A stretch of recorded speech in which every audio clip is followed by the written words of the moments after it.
বিসমিল্লাহির রহমানির রহিম। আসসালামু আলাইকুম সবাইকে। তো আজকে একটা ছোট ভিডিও করছি, সেটা হচ্ছে কোটেশন নিয়ে। কোটেশন নিয়ে আপনার হচ্ছে অনেক ধরনের কোয়েশ্চেন থাকে যে কোন কোটেশন মুখস্থ করবেন, কার কোটেশন মুখস্থ করবেন, এত কোটেশন কীভাবে মুখস্থ করবেন। এর জন্য হচ্ছে আপনারা ডেটা এবং কোটেশনের আপনারা দেখছি যে হচ্ছে বইও কিনে থাকেন।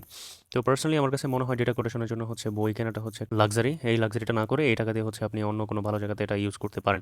দেখি কোটেশন নিয়ে হচ্ছে আজকে আপনাদের একটা সহজ ভাবে কীভাবে কোটেশন আপনারা ইউজ করতে পারবেন বাংলা, ইংলিশ এসেতে বা বাংলাদেশ অ্যাফেয়ার্স বা ইন্টারন্যাশনাল অ্যাফেয়ার্সে। সেই জিনিসটা হচ্ছে আপনাদেরকে একটু কাইন্ডলি আমি শেয়ার করছি।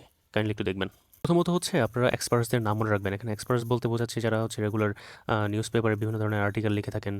যেমন ডক্টর ফাহমিদা খাতুন, উনি ডেইলি স্টার লিখে থাকেন। বা আলতাফ পারভেজ, উনি দক্ষিণ পূর্ব এশিয়া বিষয়ক জিনিস নিয়ে লিখে থাকেন। তারা কোন সাবজেক্টে এক্সপার্টিস, যেমন ডক্টর ফাহমিদা খাতুনের নাম বলছি, উনি অর্থনীতি, পলিসি, ব্যাংকিং খাত নিয়ে এক্সপার্ট। আলতাফ পারভেজ তিনি হচ্ছেন দক্ষিণ পূর্ব এশিয়া বিষয়ক গবেষক। এবং হচ্ছে তারা কোন ইনস্টিটিউশনের বিলং করে, তারা কোন ইনস্টিটিউশনে লিখে, সেই জিনিসটা হচ্ছে মনে রাখবেন। যেমন ডক্টর সেলিম রায়হান সানেমের south Asia network for economic মডেলের নির্বাহী পরিচালক, বা ডক্টর ফাহমিদা খাতুন তিনি সিপিডির নির্বাহী পরিচালক। এই জিনিসগুলি হচ্ছে আপনারা মনে রাখবেন। এবং সর্বশেষ আপনারা মনে রাখবেন যে হচ্ছে তারা কোন নিউজ পেপার আর্টিকেল লেখেন। মেইনলি হচ্ছে আপনারা বাংলাদেশে যেসব নিউজ পেপার আছে সেই নিউজ পেপারগুলিতে যারা যেই সব এক্সপার্ট তারা হচ্ছে রেগুলার অপিনিয়ন বা কলাম কলাম লিখেন, তাদের রেফারেন্সগুলি বেশি ইউজ করার ট্রাই করবেন কোটেশনে। যেমন একটু আগেই বলেছি আলতাফ পারভেজের কথা এখানে যেমন লিখে দিয়েছি। যেমন আলতাফ পারভেজ দক্ষিণ পূর্ব এশিয়ার ইতিহাস বিষয়ক গবেষক। তিনি মেইনলি লিখেন হচ্ছে প্রথম আলোতে দেখবেন যে হচ্ছে ওনার কলাম রেগুলারলি ছাপা হয়। দ্য বিজনেস স্ট্যান্ডার্ডেও রেগুলারলি ছাপা হয়, মাঝে মাঝে ছাপা হয়। দ্য ডেইলি স্টারও দেখবেন যে মাঝে মাঝে ছাপা হচ্ছে।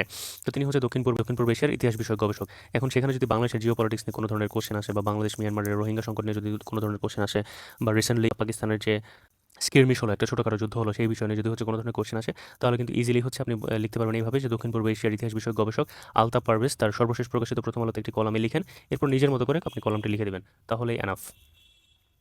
এরপরে হচ্ছে উনি হচ্ছে আমার one of the most favourite column writers in Bangladesh. উনি মোস্টলি হচ্ছে আপনার ডেইলি স্টারে লিখে থাকেন। উনি হচ্ছে বাংলাদেশের অর্থনীতি, পলিসি এবং ব্যাংকিং খাত নিয়ে প্রচুর লিখে থাকেন এবং প্রচুর জানাশোনা। তিনি হচ্ছেন ডক্টর ফাহমিদা খাতুন, নির্বাহী পরিচালক, সিপিডি। তারপর আরেকজনের রেফারেন্স আপনারা ইউজ করতে পারবেন, ডক্টর সেলিম রায়হান, নির্বাহী পরিচালক, SANEM, south Asian network for economic modelling. তিনি বাংলাদেশের অর্থনীতি এবং পলিসি নিয়ে লিখে থাকেন। এরপরে ইম্পর্টেন্ট হচ্ছে এটা ওনার রেফারেন্সটা আপনার ইন্টারন্যাশনাল অ্যাফেয়ার্সের ক্ষেত্রে বেশি ইউজ করতে পারবেন। সেক্ষেত্রে হচ্ছে বাংলাদেশ বিষয়ক, বাংলাদেশ এবং বিশ্ব বিষয়ক কোশ্চেনগুলি থাকে। তিনি হচ্ছেন Woodrow Wilson International Center for স্কলার্সের সাউথ এশিয়া ইনস্টিটিউটের পরিচালক।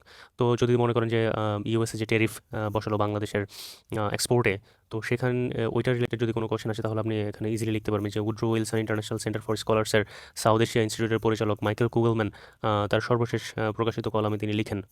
হ্যাঁ, এরপর হচ্ছে কোটেশন আপনি আপনার মতো ইউজ করে বসিয়ে দেবেন। যেহেতু হচ্ছে আপনি রেগুলার পড়াশোনা করছেন, বাংলাদেশ অ্যাফেয়ার্স নিয়ে পড়াশোনা করছেন, বাংলা ইংলিশ এসে মুখস্থ করছেন, বা হচ্ছে ইন্টারন্যাশনাল অ্যাফেয়ার্স পড়াশোনা করছেন, তো হচ্ছে আপনার ওই ধরনের ক্যাপাবিলিটি কিন্তু অলরেডি ক্রিয়েট হয়ে গিয়েছে যে একটা কোটেশন, দুই এক লাইনের কোটেশন নিজের মতো করে ক্রিয়েট করার মতো। দেন হচ্ছে গাজা ইস্যুতে উনি হচ্ছে রেগুলার লিখে থাকেন। মিডল ইস্টাই নামে একটা পেপার আছে, ইন্টারন্যাশনাল পেপার, সেটা হচ্ছে এখানে লিখে থাকেন। তিনি হচ্ছেন অধ্যাপক জোসেফ মাসাদ। তিনি হচ্ছে কলম্বিয়া ইউনিভার্সিটির আধুনিক আরব রাজনীতি এবং ইন্টেলেকচুয়াল হিস্টোরি বিষয়ে শিক্ষা দেন এবং সেই বিষয়ে লেখালেখি করেন। গাজা রিলেটেড যে কোনো ধরনের কোশ্চেন এবং মিডল ইস্ট রিলেটেড যে ধরনের কোশ্চেনে আপনারা ওনার রেফারেন্সটা ইউজ করতে পারেন। আপনারা কীভাবে রেফারেন্সটা ইউজ করবেন এর আগে একবার বলেছি। যেমন কলম্বিয়া ইউনিভার্সিটির আধুনিক আরব রাজনীতি ও বৌদ্ধিক ইতিহাস বিষয়ক গবেষক অধ্যাপক জোসেফ মাসাদ তার মিডল ইস্ট আইতে অক্টোবর মাসে প্রকাশিত এক কলামে তিনি বলেন। দেন হচ্ছে কোটেশন দিয়ে হচ্ছে আপনি আপনার মতো সুন্দর করে লিখে দেবেন। জিনিসটা হচ্ছে আমি বারবারই বললাম, যেমন হচ্ছে এখানে আপনাদেরকে বুঝিয়ে দেওয়ার জন্য হচ্ছে আমি রেডি করে রেখেছি। এই জিনিসটা আগে লিখবেন।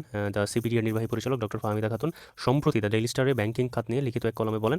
এরপর নিজের মতো করে কলাম সুন্দর করে আপনি লিখে দেবেন, দুই এক লাইনের কোটেশন লিখে দেবেন। কোটেশনের ক্ষেত্রে আমি এখানে হচ্ছে 4-5 জনের উদাহরণ দিয়েছি। আপনারা এরকম 7-8 জন এক্সপার্টের নাম আপনারা হচ্ছে লিখে রাখবেন। এক্সপার্টের নাম, তারা কোন বিষয়ে এক্সপার্টিস, তারা অর্থনীতি বা ভূরাজনীতি বিষয়ক না, বা হচ্ছে রাজনীতি বিষয়ক না, পলিসি নিয়ে তারা এক্সপার্টিস, সেই জিনিসগুলো লিখে রাখবেন। এবং তারা কোন ইনস্টিটিউশনে হচ্ছে তারা বিভিন্ন পজিশন আছেন, সেই ইনস্টিটিউটগুলির নাম লিখে রাখবেন। বা কোন নিউজ পেপারে লিখেন, বা কোন রিসার্চ এজেন্সিতে কাজ করেন, এই জিনিসগুলো লিখে রাখলে আপনার কোটেশন লেখাটা খুব সহজ হয়ে যাবে। আপনারা একদমই চিন্তা করবেন না। আমি যেভাবে বললাম সেভাবে যদি লিখেন, আপনারা রেলিভেন্ট জিনিসপত্র লিখবেন, তাহলে হচ্ছে হয়ে যাবে। তো আপনারা যদি আমার ভিডিও লাইক করেন, একটা লাইক দিয়ে দিবেন, এবং হচ্ছে don't forget to subscribe. Thank you.